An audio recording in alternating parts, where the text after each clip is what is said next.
On continue le marathon des lives et on va parler maintenant d'escalier, si je dis pas de bêtises, avec la société Castillon qui nous vient encore de Bordeaux. Je vous invite à venir. Comment ça va? Ça va. Super. On va parler d'escalier. Voilà, on est rentré, on est sorti de la maison, on était à l'extérieur, on est allé dans la piscine et puis là on revient à l'intérieur. On revient dedans. On revient dedans. Et donc pour parler, on va vous donner tous les conseils pour bien choisir votre escalier. Est-ce que vous pouvez vous présenter rapidement avant pour les gens qui nous regardent sur Facebook? Alors, je suis Fabienne Castillon, l'entreprise Castillon. On est situé sur le bassin d'Arcachon, à Lège-Cap-Ferré exactement. L'entreprise est très ancienne puisqu'elle elle a commencé en 1934, officialisée en 1936 comme beaucoup de sociétés. Actuellement, personnellement, je suis à J-8 de la retraite. Non, c'est pas vrai. Voilà. Donc ça va être la grosse fiesta ce soir. Peut-être pas ce soir, mais ça se prépare. Ça se prépare. Et puis les enfants sont dans l'entreprise. C'est mon fils qui avait fait le tour de France avec les compagnons, qui est revenu à l'entreprise maintenant, ça va faire bientôt 10 ans. Super.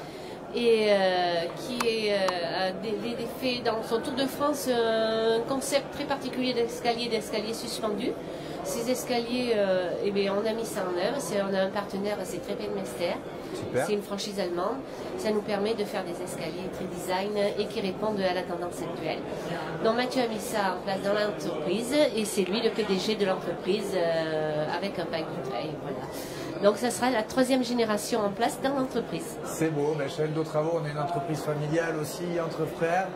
Et on adore trouver des entreprises familiales passionnées par un savoir-faire, qui ont pu faire des formations comme les compagnons du devoir qu'on adore. C'est les mêmes valeurs que nous, c'est le voyage, c'est la solidarité, c'est la qualité. Donc voilà, donc on trouve des entreprises familiales et attachées à la qualité et à la satisfaction client. Et voilà, même le papa qui est à la retraite depuis 9 ans est toujours présent dans l'entreprise. On peut pas lâcher. Bon, je ne lâcherai pas les enfants comme ça, c'est certain. Même si c'est J-8. Même si j'ai J-8. Bon, super. Donc Fabienne, pour les gens qui nous regardent, quel conseil vous pouvez donner pour quelqu'un qui a un escalier, voilà, mettons, je viens de construire, ou peut-être je vais construire demain. Alors là, si vous me dites, je viens de construire, je veux un escalier, je pense qu'il faut anticiper. Premier conseil.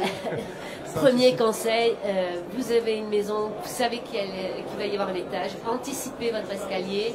Pourquoi? Parce que l'escalier, il faut la place. Et souvent, malheureusement, on rencontre des personnes qui ont des idées d'escalier, des envies d'escalier, mais l'escalier, par rapport à la conception de la maison, il ne passe pas. Mince. Et oui, donc il y a des critères à ne pas négliger par rapport à ça. Il faut vraiment de la place pour avoir un escalier à la fois confortable. Si on veut que l'escalier corresponde au design de la maison, à l'architecture de la maison, donc un escalier design, il faut l'anticiper au moment de la construction. Je prends l'exemple, quand on fait des marches fixées dans le mur, il faut passer bien avant le plaquiste puisqu'on passe au moment des réservations dans le bâti direct, puisque les marches sont fixées dans le mur pour avoir un escalier très aérien.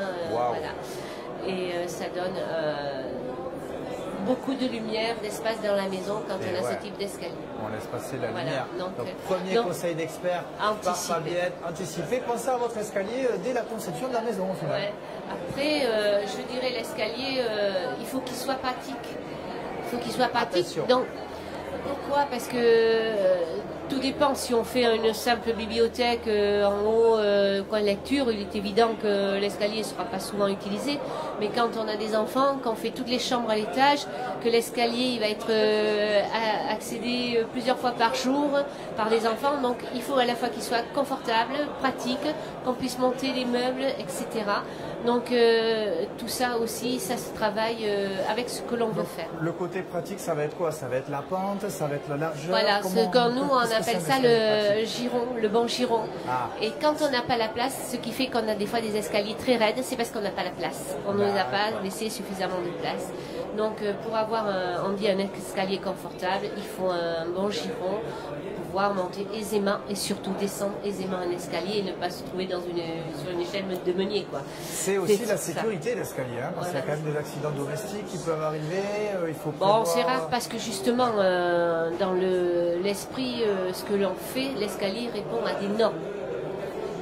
Quand on a pris la franchise Repairing Master, il faut savoir que cette franchise-là, ce sont les seuls qui ont un bureau d'études sur les escaliers et qui offrent des escaliers avec un CE. Parce qu'ils ont tous subi les tests. Ah, les entreprises allemandes, ça rigole pas. Hein. Donc tout le bureau d'études est là-bas, la conception et tout ça.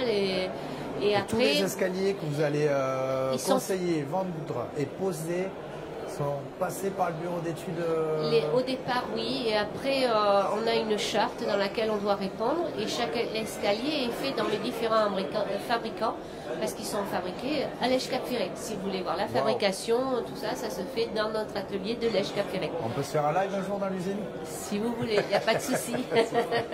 C'est vraiment l'atelier de menuiserie un peu à l'ancienne. Ah, nous on aime ça. Moi j'adore quand ça sent la sciure, ça sent le métal. Voilà, c'est ce que les gens disent quand ils rentrent dans notre atelier bois, et surtout c'est l'odeur du bois. Ça reste quelque chose encore dans des souvenirs d'enfance. C'est imprégné. Exactement. Conseil numéro 3 du coup par rapport à l'escalier? Alors après, je dirais le choix des matériaux, c'est important parce que dans une maison, soit vous mettez du parquet, soit vous donnez...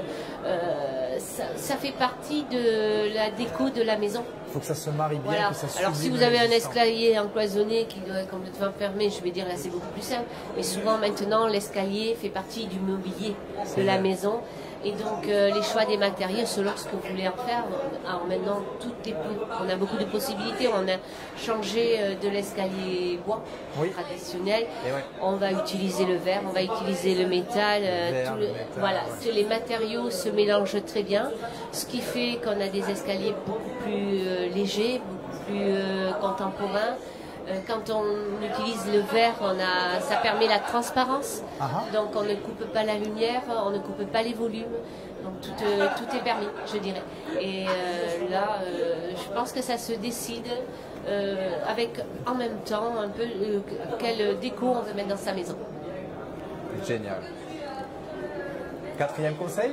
Après, le 4e conseil, c'est un peu lié, je dirais, l'esthétisme de cet escalier. D'accord. Parce que on peut voir, moi je conseille, aller sur notre site.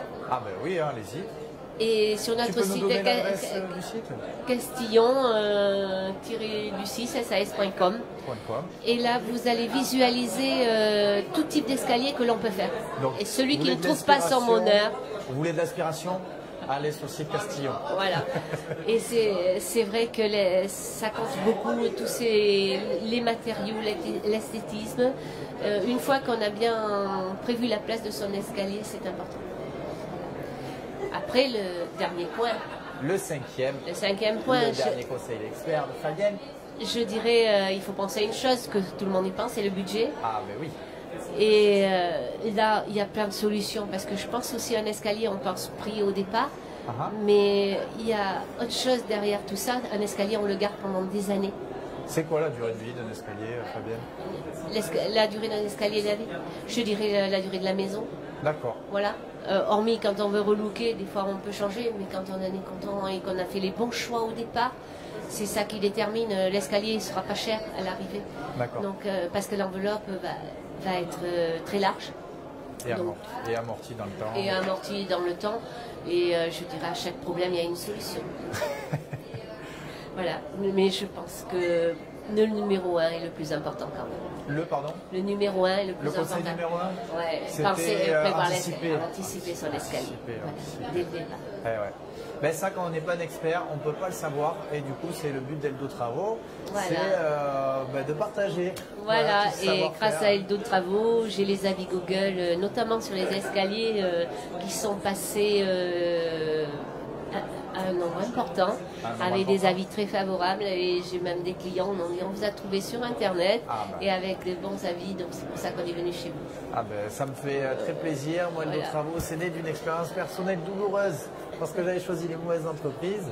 Et je me suis dit tous, on est tellement connectés maintenant, pourquoi on n'irait pas matérialiser le bouche à oreille, la recommandation, les témoignages clients. Et donc du coup, ça me fait chaud au cœur, Fabienne, d'entendre ça, parce que moi j'ai tout plaqué pour créer ça. C'est très important et il faut savoir que quand même, je comprends la personne qui n'est pas du tout du métier, qui fait sa maison, qui a un métier totalement différent. On peut être perdu dans les devis, on peut être perdu dans les... On voit des choses, des fois c'est surprenant. Malheureusement, dans le bâtiment, on a une mauvaise réputation et cette minorité des 0,01% font que on a cette réputation-là et c'est dommage. Allez voir des vrais professionnels, les avis Google, etc. vous permettront de faire les bons choix. Super. On va rester sur cette magnifique touche de la fin. Merci beaucoup Fabienne. En tout cas, vous parlez super bien. Il me tarde la prochaine émission qu'on va faire ensemble. Merci. Ça va. Merci. Allez, n'oubliez pas de partager en direct pendant qu'on est encore en direct pour qu'il y ait un maximum de gens qui puissent voir ce live.